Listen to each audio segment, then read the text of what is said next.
एडुविला point channel में आपका स्वागत है। आज हम करने जा रहे हैं कक्षा 7 और 8 की जेनरिक सामाजिक ज्ञान की वर्कशीट। आज की वर्कशीट है G8 और डेट है 14/7/2021। तो बच्चों, वर्कशीट शुरू करने से पहले मैं आपको बता दूं कि आपने अगर हमारे चैनल को सब्सक्राइब नहीं किया है तो सबसे पहले चैनल को सब्सक्राइब कर लीजिए। उसके बाद बेल आइकन का बटन भी दबा दीजिए ताकि सारे वीडियो के नोटिफिकेशंस आप तक पहुंचते रहें। तो चलिए शुरू करते हैं आज की वर्कशीट। और आज की वर्कशीट में हमें जानना है कोरोना वायरस के विषय में। कोरोना वायरस एक खतरनाक वायरस है। आपने देखा है कि कोरोना की वजह से पूरी दुनिया ठप हो गई। भारत में भी बहुत लंबे समय तक लॉकडाउन लगा रहा, यहाँ तक कि अभी तक आपका विद्यालय भी नहीं खुला है, जिसके कारण कि आपको ऑनलाइन पढ़ाई उपलब्ध कराई जा रही है। तो ये सब कुछ कोरोना वायरस की वजह से ही हुआ है। जब आम तौर पर फ्लू से बीमार होते हैं तो आपको बुखार, सर्दी और खांसी होती है और डॉक्टर आपको दवाई लिखते हैं, आप ठीक हो जाते हैं। लेकिन जब यह कोरोना वायरस फ्लू देता है तो कभी कभी लोगों को की सांसों को प्रभावित करता है और उनके शरीर को कमज़ोर कर देता है, जिससे उनकी मौत आ सकती है। मतलब कि कोरोना वायरस काफ़ी खतरनाक है। यह साधारण फ्लू नहीं है जो डॉक्टर की दवा से ठीक हो जाए। यह लोगों की इम्यून सिस्टम को कमज़ोर कर देता है, उनके शरीर को कमज़ोर कर देता है, जिससे कि लोगों की मौत हो जाती है। यह वायरस कई रूपों में फैला हुआ है। वर्तमान में 4 उल्लेखनीय रूप हैं। पहला B117 जिसको अल्फा बोलते हैं, B1351 जिसको बीटा बोलते हैं, P1 इसको गामा बोलते हैं और B16172 इसको डेल्टा बोलते हैं। मतलब कि 4 तरह के कोरोना वायरस हैं, अल्फा, बीटा, गामा और डेल्टा। ये वायरस अन्य वायरस की तुलना में अधिक आसानी से और तेजी से फैलते हैं, जिनसे कोविड-19 के अधिक मामले होते हैं। मतलब कि कोविड-19 कोरोना के वायरस बहुत तेजी से फैलते हैं, जिसकी वजह से बहुत तेजी से फैलाव होता है, संक्रमण होता है और लोग जब तक कि इसको पहचाने तब तक ये पूरे शरीर में फैल जाते हैं और लोगों की मृत्यु हो जाती है। और एक बात और ध्यान दीजिएगा कि कोरोना वायरस इस कोविड-19 का नाम क्यों पड़ा। कोविड-19 का मतलब होता है कोरोना वायरस डिजीज 19। यह 2019 में मिला था, इसलिए इसका नाम कोविड-19 मतलब कोरोना वायरस डिजीज 19 रखा गया है। मरीजों की संख्या में वृद्धि होने से स्वास्थ्य देखभाल संसाधनों पर अधिक दबाव पड़ता है। मतलब कि हॉस्पिटल फुल हो जाते हैं, इतने मरीज हो जाते हैं कि उनके लिए दवाएं नहीं मिल पाती हैं, हॉस्पिटल में बेड नहीं मिल पाते हैं और भी बहुत सारी ऐसी समस्याएं हैं जो उत्पन्न हो जाती हैं। अस्पताल में मरीज अधिक भर्ती होने और संभावित रूप से अधिक मौतों का कारण बनते हैं। मतलब कि जब मरीज अधिक भर्ती होते हैं तो उनकी देखभाल कम हो जाती है, उतने संसाधन नहीं हो पाते, जिनसे कि उनकी मृत्यु हो जाती है।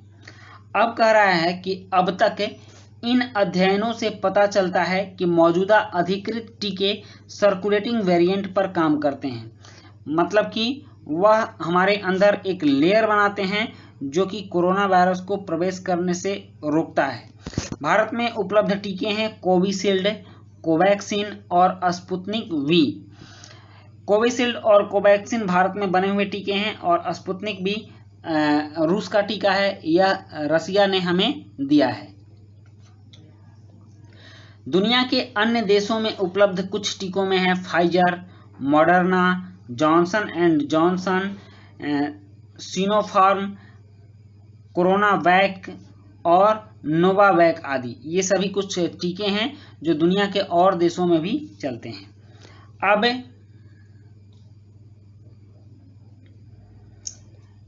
कोविड-19 से कुछ बचाव का उपाय है। जैसे कोविड-19 से खुद को सुरक्षित रखें, कोरोना वायरस से बचने के लिए कदम उठाएं, आपके लिए उपलब्ध होने पर एक कोविड-19 वैक्सीन लगवाएं। मतलब कि जब आपका स्लॉट आ जाए, जब आपको समय मिले, तब आप कोविड-19 वैक्सीन लगवा लें। अपनी और दूसरों की सुरक्षा में मदद करने के लिए अपने नाक और मुंह को ढकने वाला मास्क पहनें और मास्क ऐसा पहनें जो आपके नाक और मुंह को ढकता हो। जो आपके साथ नहीं रहते उनसे 6 फीट की दूरी बनाकर रखें, सामाजिक दूरी बनाकर रखें और भीड़ भाड़ और खराब हवादार इंडोर स्थानों से बचें, मतलब उस जगह पर रहें जहां हवाएं आती जाती रहती हों, हवाएं बंद हो, वैसे जगह पर रहने से बचें और वैसे जगहों पर भीड़ भाड़ में ना जाएं। अपने हाथों को बार बार साबुन और पानी से धोएं, क्योंकि कोरोना वायरस संक्रमण से फैलता है और हाथें ही बहुत जगह लगती हैं, टच होती हैं, इसलिए हाथों को बार बार साबुन और पानी से धोएं। साबुन और पानी न होने पर हैंड सैनिटाइजर का प्रयोग करें, हाथों में सैनिटाइजर लगाएं, जिससे कि अगर आपके हाथ पर कोरोना वायरस आ भी गया तो वह आपको इफेक्टिव ना कर सके और वहां से हट जाए। इसके बाद कुछ कार्य हैं, और कार्य है कि अपने परिवार के सदस्यों से पता लगाएं। क्या क्या पता लगाना है, तो यहाँ पर आप संख्या लिखिएगा 1, 2 और 3। यहाँ सदस्य का नाम लिखिएगा, उसके बाद उनकी आयु लिखिएगा और उनको कौन सी वैक्सीन लगी है। तो भारत में आप जानते हैं कौन सी वैक्सीन है, कोवैक्सीन, कोविशील्ड और स्पुतनिक वी। 2 डोज में कितने दिन का अंतर था यह पता कीजिएगा, और वैक्सीनेशन सेंटर का नाम क्या था, उनको वैक्सीन कहाँ पड़ा, इस सेंटर का नाम भी आप अपने परिवार के लोगों से पूछकर लिखिएगा। और यदि आपके परिवार में 3 से ज़्यादा लोग होंगे तो आप नेक्स्ट इस टेबल को थोड़ा और बड़ा बना लीजिएगा और उसके बाद लिखिएगा। उसके बाद अब कुछ प्रश्न हैं कि कोरोना वायरस क्या है, इसके क्या लक्षण हैं, हम इससे अपना बचाव कैसे कर सकते हैं, अपने सुझाव दें, और भारत में कोरोना वायरस के खिलाफ कौन से टीके उपलब्ध हैं, कोरोना के विभिन्न रूप क्या हैं। यहाँ 2 गतिविधि भी आपके लिए दी गई है। गतिविधि 1 है कि पता लगाएं कि पहला कोविड-19 मामला कहाँ पाया गया था, और दूसरी गतिविधि है कि वैक्सीनेशन को बढ़ावा देने के लिए कोई एक स्लोगन अथवा पोस्टर बनाइए। तो चलिए अब इन प्रश्नों के उत्तर करते हैं हम लोग। प्रश्न 1 कह रहा है कोरोना वायरस क्या है, तो इसका उत्तर है कोरोना वायरस एक खतरनाक वायरस है। प्रश्न 2 है इसके क्या लक्षण हैं, तो इसके लक्षण है बुखार, सर्दी और खांसी होना। प्रश्न 3 है हम इससे अपना बचाव कैसे कर सकते हैं, तो अपने सुझाव दें, तो इसका उत्तर है हम इससे अपना बचाव वैक्सीन लगवाकर और मास्क पहनकर तथा सामाजिक दूरी बनाकर कर सकते हैं। प्रश्न 4 है कि भारत में कोरोना वायरस के खिलाफ कौन से टीके उपलब्ध हैं, तो इसका उत्तर है भारत में कोरोना वायरस के खिलाफ 3 टीके उपलब्ध हैं, कोविशील्ड, कोवैक्सीन और स्पुतनिक वी। प्रश्न 5 है कि कोरोना वायरस के विभिन्न रूप क्या हैं, तो कोरोना वायरस के विभिन्न रूप हैं अल्फा, बीटा, गामा और डेल्टा। उसके बाद गतिविधि 1 है पता लगाएं कि पहला कोविड-19 का मामला कहां पाया गया था, तो इसका उत्तर है पहला कोविड-19 का मामला 17 नवंबर को चीन में पाया गया था। नेक्स्ट गतिविधि 2 है कि वैक्सीनेशन को बढ़ावा देने के लिए कोई एक स्लोगन अथवा पोस्टर बनाइए।